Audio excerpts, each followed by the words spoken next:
The Texas sun was beating down mercilessly that July afternoon, the kind of heat that made the asphalt shimmer like water and sent everyone scrambling for shade or air conditioning. But in our backyard in suburban Austin, we had found our own little oasis. The crystal blue water of our pool sparkled invitingly, and the sound of children's laughter filled the air like music. I was sitting on the wooden deck chair, watching my 8-year-old daughter Emma and her best friend Sophie splash around in the shallow end. The girls had been inseparable since kindergarten, and today was supposed to be just another carefree summer playdate. Emma's blonde pigtails were already soaked, and Sophie's gap-toothed grin was infectious as they played their endless games of Marco Polo and mermaids. But it wasn't just the children who were enjoying the reprieve from the heat. Lying beside my chair, panting softly in the shade, was Bear, our 4-year-old golden retriever who had been part of our family since he was 8 weeks old. His thick honey-colored coat was perfectly groomed, and his intelligent brown eyes seemed to track every movement around the pool area. Bear had always been protective of Emma, following her around the house like a furry shadow, sleeping by her bed every night without fail. I remember thinking how perfect everything was in that moment.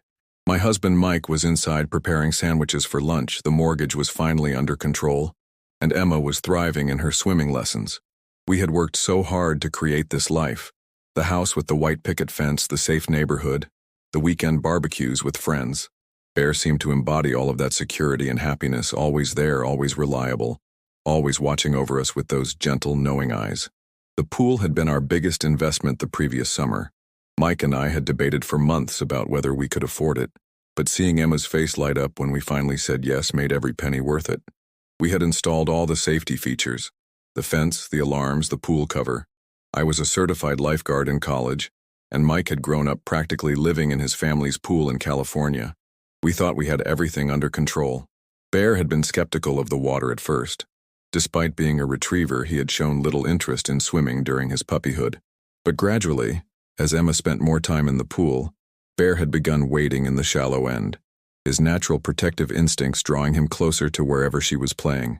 He never fully swam, but he would stand chest-deep in the water, like a furry lifeguard on duty. "Mom, watch this," Emma called out, preparing to show off the underwater handstand she had been practicing all week. Her swimming instructor, Mrs. Peterson, had been working with her on breath control and body positioning. Emma was a natural in the water, fearless in a way that both thrilled and terrified me as her mother. Sophie clapped her hands in encouragement. She was a bit more tentative in the water, having started lessons later than Emma, but her enthusiasm made up for any lack of technique. Her parents, the Hendersons, lived just 3 blocks away, and our families had grown close over the years. Tom Henderson worked with Mike at the software company downtown, and Sarah had become one of my closest friends since we moved to Austin 5 years ago. The afternoon sun was creating dancing patterns on the pool's surface, and a gentle breeze rustled through the oak trees that bordered our property. It was the kind of day that makes you grateful for the simple pleasures in life: family, friendship, and the luxury of a cool dip on a sweltering Texas afternoon. Bear's tail thumped contentedly against the deck as he watched the girls play, his ears perked up at every splash and giggle. I reached down to scratch behind his ears, feeling the soft warmth of his fur. "Good boy, Bear," I whispered. "Always watching out for your girl, aren't you?"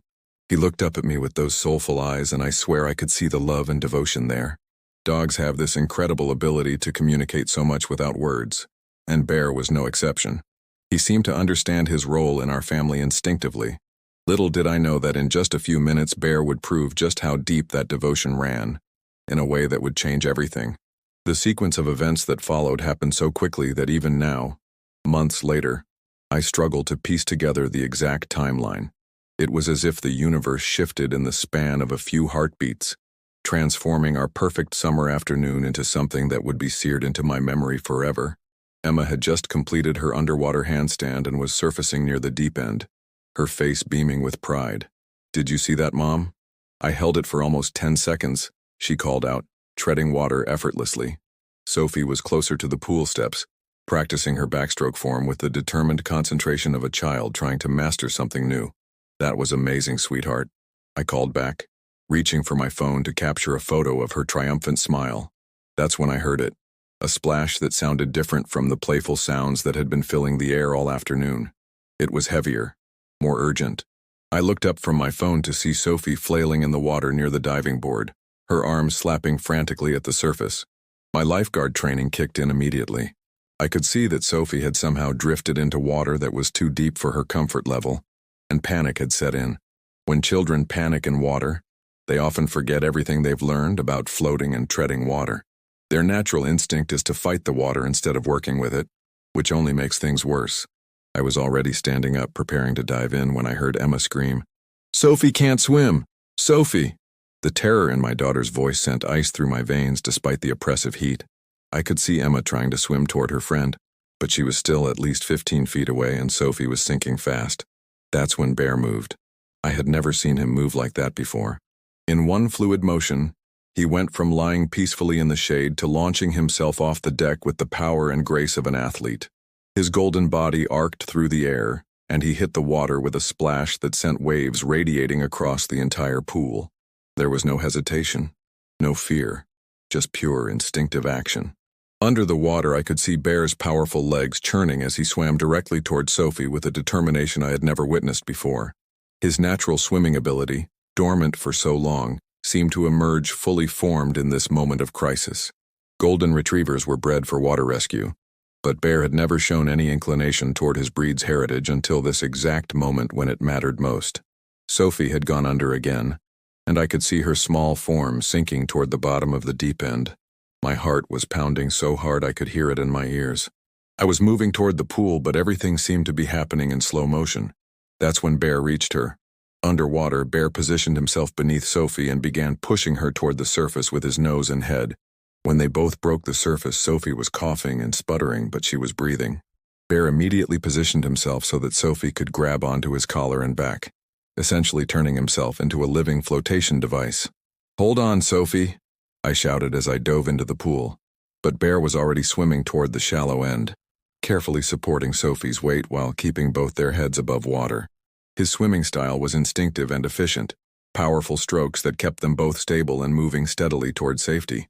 Emma had reached them by then, swimming alongside Bear and offering Sophie encouragement. "It's okay, Sophie. Bear's got you. Just hold on." My daughter's voice was shaky but strong, and I felt a surge of pride at her composure even as my heart raced with fear for Sophie's safety. By the time I reached them, Bear had successfully brought Sophie to the shallow end where she could stand. She was crying and shaking, water streaming from her hair and face, but she was safe. Bear remained right beside her, his wet fur glistening in the sunlight, his tongue hanging out as he panted from the exertion, but his eyes never left Sophie's face, as if he was checking to make sure she was truly okay. Mike came running out of the house, having heard the commotion. "What happened? Is everyone okay?" His face went pale when he saw Sophie's tear-streaked face and realized the gravity of what had just occurred. I wrapped Sophie in a towel and held her close, feeling her small body trembling against mine. "Bear saved her," I said, my voice barely a whisper. "Bear saved her life." As the words left my mouth, the full impact of what had just happened began to sink in. Looking down at Bear, who was still standing protectively next to Sophie in the shallow water, I realized that our family dog had just performed an act of heroism that would change how I viewed everything about loyalty, love, and the incredible bond between humans and animals. This was just the beginning of understanding what Bear had really done for us. The next hour passed in a blur of phone calls, worried parents, and the kind of adrenaline crash that leaves you feeling simultaneously grateful and completely drained. Sarah Henderson arrived within 10 minutes of my call, her face pale with worry and relief warring in her expression as she gathered Sophie into her arms. "I can't believe this happened," Sarah kept saying, tears streaming down her face as she held her daughter. If Bear hadn't been there, she couldn't finish the sentence, and frankly, neither of us wanted to think about what might have happened if our dog hadn't acted so quickly and decisively. Tom arrived shortly after, having left work the moment Sarah called him. He knelt down in front of Bear, who was now lying on the deck still slightly panting from his rescue efforts. "Thank you, boy," Tom said, his voice thick with emotion as he scratched behind Bear's ears. "Thank you for saving our little girl." Bear's tail wagged gently against the deck, but there was something different about his demeanor. He seemed calmer somehow, more centered, as if he had discovered something important about himself in those crucial moments in the water. His eyes moved constantly between Sophie and Emma, as though he was conducting his own wellness check to ensure both girls were truly safe. Dr. Martinez, our neighbor who worked as an emergency room physician, came over to examine Sophie when she heard what had happened. Just a precaution, she assured us, but I was grateful for her professional assessment. Sophie's vital signs were strong, her breathing was clear, and aside from being shaken up by the experience, she was perfectly fine. What I find remarkable, Dr. Martinez said, watching Bear as he continued his vigilant watch over the children, is how quickly and effectively Bear responded. Water rescue is incredibly complex. The dog has to overcome his own survival instincts to enter deep water, then provide support without panicking the person being rescued. Most dogs, even natural swimmers, need extensive training to perform that kind of rescue. But Bear had done it instinctively, as if some deeper programming had activated the moment Sophie was in danger. Mike and I exchanged glances, both of us thinking the same thing. We had always known Bear was special, but we had never imagined just how special. As the afternoon wore on and the initial crisis passed, I found myself watching Bear with new eyes. He had positioned himself between the pool and the children, creating a physical barrier that seemed both protective and reassuring. Every few minutes he would walk over to Sophie and gently nuzzle her hand, as if checking in on her emotional state. "Mom," Emma said quietly, curling up next to me on the porch swing. "Bear is a hero, isn't he?" Her voice was filled with awe and pride, but I could also hear the lingering fear from those terrifying moments when Sophie was struggling in the water. "Yes, sweetheart," I replied, pulling her closer. "Bear is definitely a hero." But even as I said the words, I was grappling with a deeper understanding of what had just occurred. This wasn't just about a dog saving a child. It was about the profound responsibility that animals take on when they become part of our families, and the incredible depth of their capacity for love and sacrifice. The local fire department arrived to check on Sophie as well, a standard protocol for near-drowning incidents. Captain Rodriguez, a 20-year veteran of water rescues, was particularly interested in Bear's actions. "I've seen a lot of water rescues in my time," he told us, "but what your dog did today was textbook perfect. The positioning, the support technique, the calm approach. That's the kind of rescue that saves lives." He knelt down to examine Bear more closely, running his hands along the dog's powerful shoulders and chest. Golden retrievers were originally bred in Scotland for waterfowl hunting. They needed to retrieve birds from cold, rough water without damaging them. What Bear did today was essentially a return to his breed's original purpose, but adapted for human rescue. As evening approached and the Henderson family prepared to leave, Sophie walked over to Bear one more time.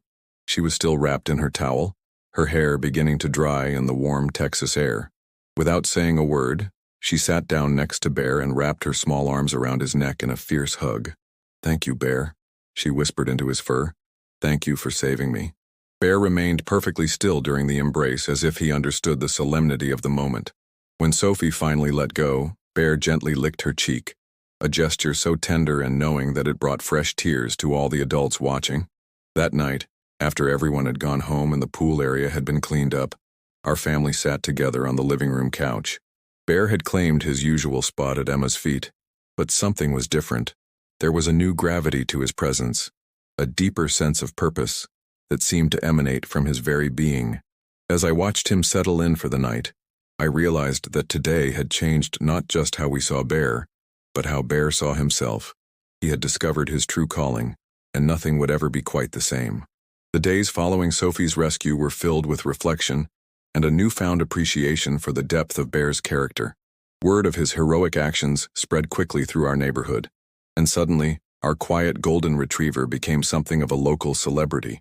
But more than the attention from neighbors and friends, I found myself wrestling with questions about the nature of love, loyalty, and the mysterious bonds that connect us to our animals. Dr. Amanda Chen, a veterinary behaviorist from the University of Texas, contacted us after hearing about Bear's rescue. She was researching canine protective behaviors and was particularly interested in Bear's spontaneous water rescue. "What your dog displayed," she explained during her visit to our home, "goes beyond typical breed behavior or even basic training. This was an example of what we call empathetic intervention, the ability to recognize distress in another being and take immediate action to help." I watched Bear carefully as Dr. Chen examined him and observed his interactions with Emma and our family. He remained the same gentle, loving dog he had always been, but there was an unmistakable new confidence in his bearing. It was as if saving Sophie had unlocked something fundamental in his personality, a deeper understanding of his role as protector and family member. Dogs form what we call social bonds with their human families, Dr. Chen continued. But some dogs develop what can only be described as a protective covenant, an unspoken agreement that they will put themselves at risk to protect the humans they love. Bear has clearly established this kind of bond with your family, and by extension with Sophie as part of Emma's social circle. Emma had been particularly affected by witnessing Bear's heroism. She had always loved her dog, but now there was a reverence in how she interacted with him. I often caught her simply sitting beside Bear, stroking his fur while talking to him in soft, serious tones about everything from school to her hopes and fears. "Bear," she would say, "do you know how brave you are? Do you know you're the best dog in the whole world?" And Bear would listen with those intelligent brown eyes, his tail wagging gently, as if he understood every word and appreciated the praise while remaining humble about his actions. Mike and I had long conversations about what Bear's rescue meant for our family. We had always known we were lucky to have such a wonderful dog, but now we understood that Bear's presence in our lives was about more than companionship or even love. It was about trust, protection, and the kind of unconditional commitment that most humans struggle to achieve with each other. The incident had also deepened our friendship with the Henderson family. Sophie had recovered completely from her scare, but the experience had changed her relationship with Bear as well. Every time the families got together, Sophie would seek out Bear specifically, bringing him treats, petting him gently, and talking to him as if he were a treasured friend rather than just a pet. "I think Sophie understands, even at her age, that Bear made a choice to help her," Sarah Henderson observed one evening when both families were having dinner together. "Children have this intuitive understanding of genuine kindness and sacrifice. Sophie knows that Bear didn't have to save her. He chose to save her." This observation stuck with me for weeks. The choice aspect of Bear's action was what made it so remarkable. He could have remained safely on the deck, barking for human help. He could have hesitated or been paralyzed by the unusual situation. Instead, he had made an instant decision to risk his own safety for Sophie's life. That decision revealed something profound about his character and his connection to our family. I began researching the history of golden retrievers and their role as rescue dogs. What I discovered was fascinating. The breed had been developed in the Scottish Highlands during the mid-1800s by Lord Tweedmouth, who wanted to create the perfect hunting companion for retrieving waterfowl from the cold Scottish lochs. These dogs needed to be strong swimmers, gentle with their mouths, highly trainable, and completely devoted to their human partners. Bear's rescue of Sophie wasn't just a random act of heroism. It was the expression of over 150 years of careful breeding for exactly these traits. His ancestors had been selected for their ability to save birds from drowning. Bear had simply adapted that ancestral programming to save a human child. The continuity of purpose across generations was breathtaking to contemplate. But beyond the breed characteristics, there was something uniquely Bear about his actions that day. Other golden retrievers might not have reacted the same way. Bear's specific personality, his deep attachment to Emma, and his natural protective instincts had all combined in that crucial moment to create a perfect rescue response. As the weeks passed, I noticed that Bear had become more attentive to all the children in our neighborhood. During our evening walks, he would pause to greet kids playing in their yards, his tail wagging but his demeanor more serious than before. It was as if saving Sophie had awakened in him a broader sense of responsibility for the young humans in his world. The transformation in Bear was subtle but unmistakable. He had always been a wonderful family dog, but now he carried himself with the dignity of a dog who knew his purpose and had fulfilled it magnificently. Watching him interact with Emma and the other children, I realized that Bear had taught us something important about courage, love, and the profound responsibility we have to protect those who depend on us. This realization would prove even more meaningful as our story continued to unfold. 3 months after Sophie's rescue, the impact of Bear's heroic actions continued to reverberate through our community in ways I never could have anticipated. What had started as a frightening moment at a summer pool party had evolved into something much larger, a testament to the extraordinary bond between humans and animals, and a reminder of the capacity for goodness that exists in the most unexpected places. The local newspaper, the Austin American-Statesman, had featured Bear's story in their weekend lifestyle section.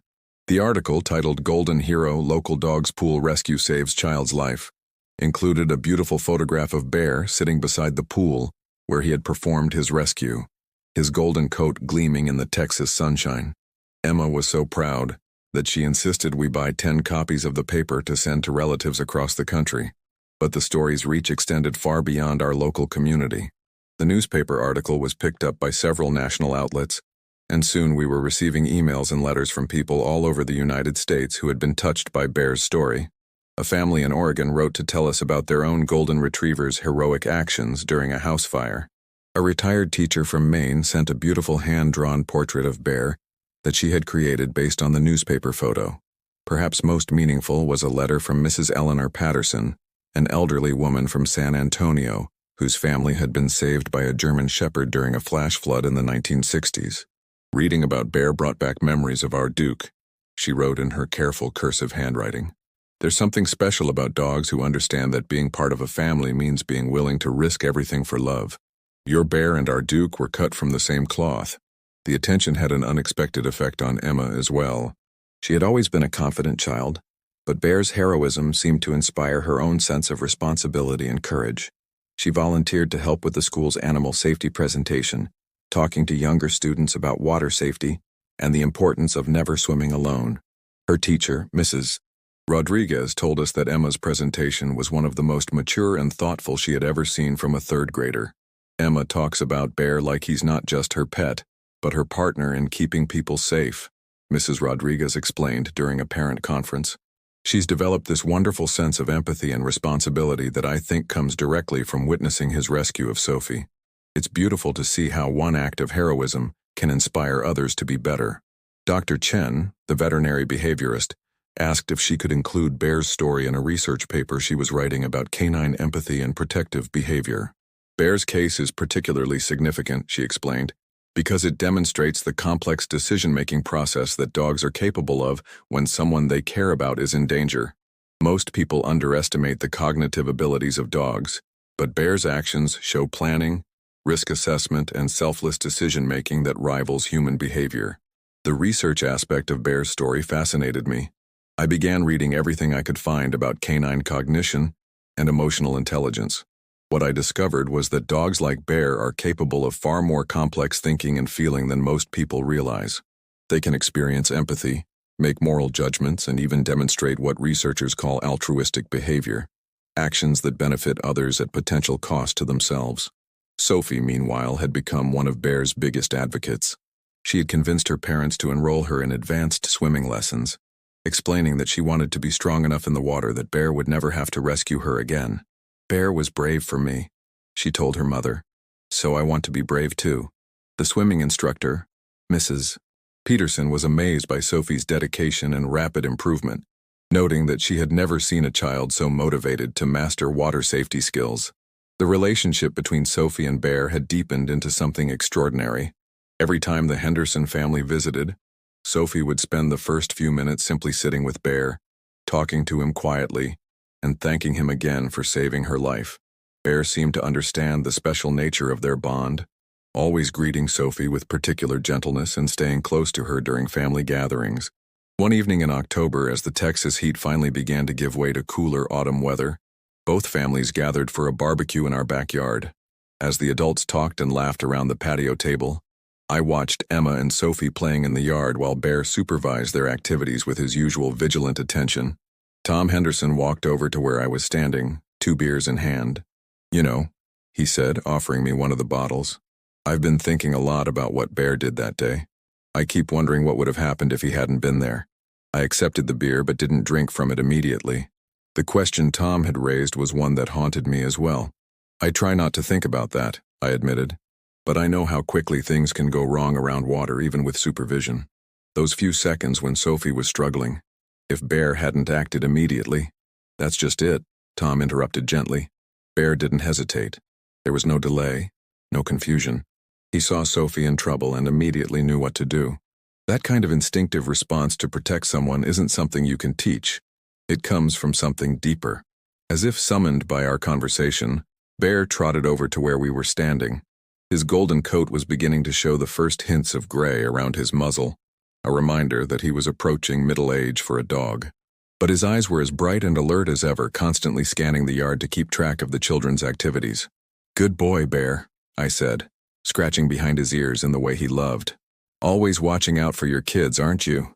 He leaned into my touch, his tail wagging contentedly, but his attention never completely left Emma and Sophie as they played near the flower garden. That night, after everyone had gone home and Emma was tucked safely in bed, I found myself sitting on the back porch with Bear beside me. The pool was still and dark, reflecting the stars that were just beginning to appear in the Texas sky. It was hard to believe that just a few months ago, this peaceful space had been the scene of such drama and heroism. "You saved her, Bear," I whispered into the quiet night.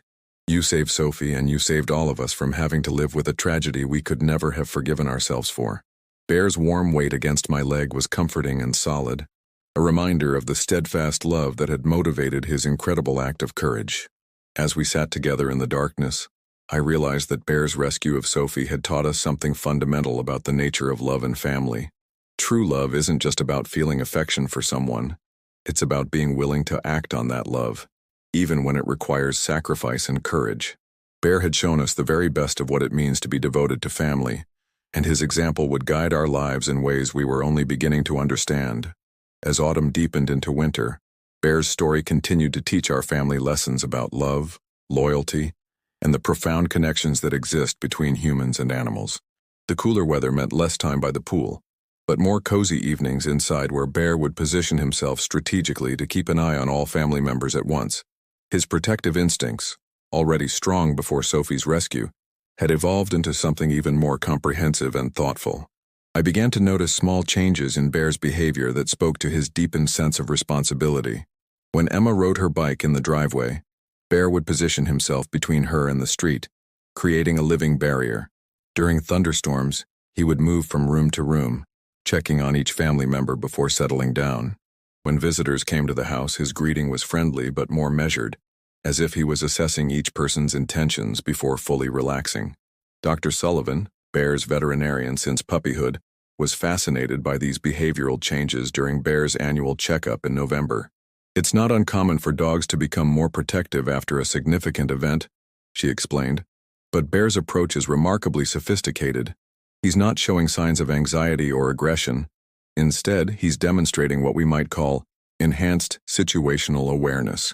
It's as if saving Sophie taught him that his vigilance can make a real difference." The veterinary visit also revealed something else. Bear was in excellent physical condition for a 5-year-old golden retriever. His swimming during the rescue had actually improved his muscle tone, and Dr. Sullivan suggested that regular swimming might be beneficial for his joint health as he aged. "Golden retrievers are prone to hip and elbow issues as they get older," she explained. "Swimming is one of the best forms of exercise for maintaining joint mobility and muscle strength." This recommendation led to a new routine for our family. Mike discovered that a local canine rehabilitation center had a heated indoor pool available for recreational swimming, and we began taking Bear there twice a week. At first, I was worried that being in the water might trigger memories of the rescue and cause stress, but Bear seemed to love these sessions. His natural swimming ability, so dramatically revealed during Sophie's rescue, flourished with regular practice. Emma often came with us to Bear's swimming sessions, and it became a special bonding time for her and her dog. She would sit by the pool's edge, encouraging Bear as he swam laps and retrieved floating toys. "Good job, Bear," she would call out. "You're the strongest swimmer ever." Bear's obvious pleasure in these activities, combined with Emma's enthusiastic support, created beautiful moments of connection between girl and dog. One particularly meaningful development was the establishment of what Emma called Bear's Safety Club at her elementary school. With the support of her teacher and the school administration, Emma organized monthly presentations about pet safety, water safety, and the importance of respecting animals. Bear became the club's unofficial mascot, visiting the school several times to demonstrate calm behavior around children and to allow students to practice appropriate ways to interact with dogs. The school principal, Mrs. Foster, was impressed by the educational impact of Emma's initiative. What started as one child's pride in her heroic dog has become a valuable safety program for our entire school, she told us during a parent meeting. Emma's presentations have taught hundreds of children about water safety, animal behavior, and emergency response.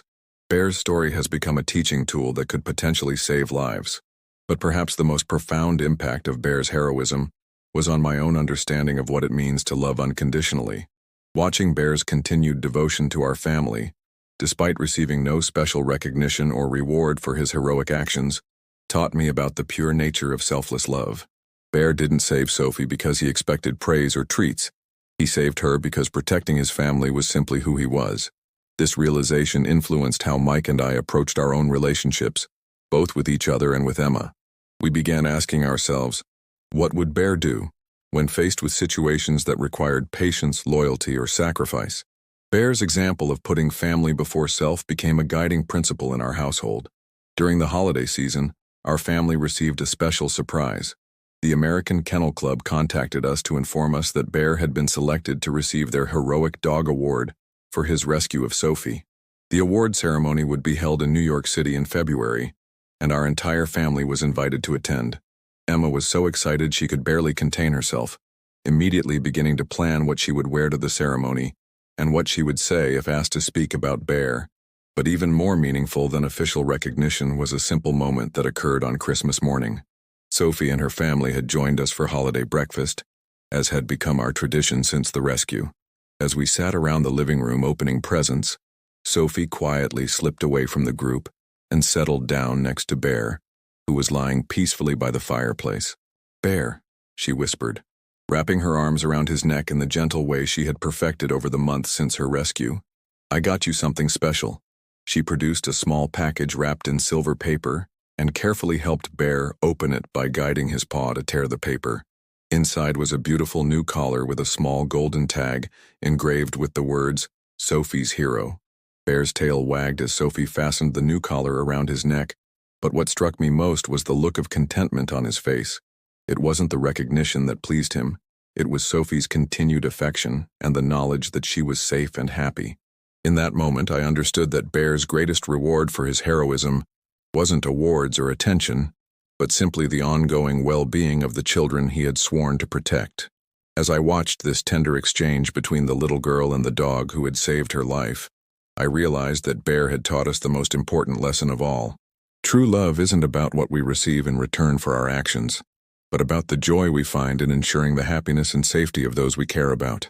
This understanding would prove especially meaningful as we faced the challenges that lay ahead. The American Kennel Club ceremony in New York City was everything Emma had dreamed it would be and more. On a crisp February morning, our family stood in the elegant ballroom of a Manhattan hotel as Bear was officially recognized for his heroic actions. The golden medal hung proudly from his neck as photographers captured the moment. But what I remember most clearly was the dignity with which Bear accepted the honor. Calm, humble, and more interested in the children who had gathered around him than in the ceremony itself. The trip to New York had been an adventure for our whole family, but it also provided time for reflection on how much our lives had changed since that July afternoon by the pool. Emma, now 9 years old, had developed a confidence and sense of purpose that was directly traceable to witnessing Bear's heroism. She spoke eloquently to the reporters who interviewed her about the importance of water safety and the special bond between children and their pets. "Bear taught me that love means protecting the people you care about," she told a journalist from Dog Fancy magazine. "He didn't think about being scared or getting hurt. He just saw that Sophie needed help, and he helped her. That's what real heroes do." The wisdom in her words, coming from someone so young, brought tears to my eyes and pride to my heart. But as spring arrived and we settled back into our regular routines in Austin, I began to notice subtle changes in Bear that spoke to the natural progression of his life. At 6 years old, he was still healthy and energetic, but there were small signs of maturity that reminded me that our time with him was precious and finite. He slept a little longer in the mornings, preferred shorter walks on particularly hot days, and had developed a few gray hairs around his wise brown eyes. These gentle reminders of Bear's mortality made me treasure our daily moments together even more. Our morning coffee routine, where Bear would sit beside my chair on the back porch while I planned the day ahead, became a sacred time of connection.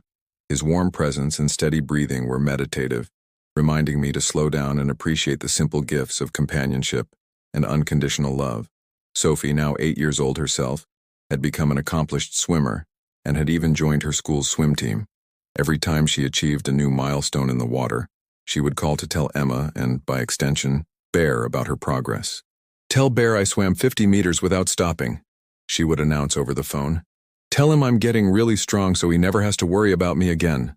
But Bear's influence extended far beyond our immediate circle. The publicity from his award had led to numerous speaking opportunities for our family at schools, community centers, and animal welfare organizations throughout Texas. Emma and I would share Bear's story, while Bear himself would demonstrate calm, appropriate behavior that helped children learn how to interact safely with dogs. These presentations revealed something beautiful about Bear's character. He seemed to understand that he was serving as an ambassador for all dogs, representing the best qualities of canine companionship. Children who had been afraid of dogs often overcame their fear after meeting Bear, and families who had been considering getting a pet were inspired by his example of loyalty and protection. One particularly meaningful presentation was at a summer camp for children who had experienced trauma. Many of these kids had been through difficult situations and struggled with trust and feelings of safety. Bear's presence had a remarkably calming effect on them, and several counselors noted that children who rarely spoke would open up while petting Bear's soft fur and listening to his story. "There's something about Bear that communicates safety and protection," observed Dr. Rebecca Martinez, the camp's director. "These children have learned to be hypervigilant about potential dangers, but Bear's calm confidence seems to reassure them that they're in a safe space. His story shows them that there are beings in the world whose primary instinct is to protect rather than harm." And as summer approached again, nearly a year since Sophie's rescue, our family found ourselves back by the pool, but with a deeper appreciation for the gift of each safe, happy day. Sophie was a frequent visitor, now confident and skilled in the water, but she always made sure to greet Bear first and let him know where she would be swimming. Their ritual of connection had become a beautiful testament to the lasting impact of his heroic actions. Bear still positioned himself as the pool's unofficial lifeguard during swimming sessions, but his vigil was more relaxed now. He seemed to understand that both Emma and Sophie were capable swimmers who understood water safety. Nevertheless, his eyes never completely left the children when they were in the water, and his protective instincts remained as strong as ever. One evening in early July, as we sat by the pool watching the sunset paint the Texas sky in brilliant shades of orange and pink, Emma asked me a question that had clearly been on her mind for some time. "Mom," she said, stroking Bear's head as he lay beside her chair, "when Bear gets really old and goes to heaven, do you think he'll remember saving Sophie?" The question caught me off guard, both for its maturity and for the way it forced me to confront the reality that Bear, like all dogs, would not be with us forever. But as I looked at his peaceful face and thought about the profound impact he had made on so many lives, I knew exactly how to answer. "I think Bear will remember everything that mattered," I told her. "He'll remember how much he loved you and how much you loved him. He'll remember the joy of protecting his family and the satisfaction of keeping everyone safe. And yes, I think he'll remember saving Sophie, because that was one of the most important things he ever did."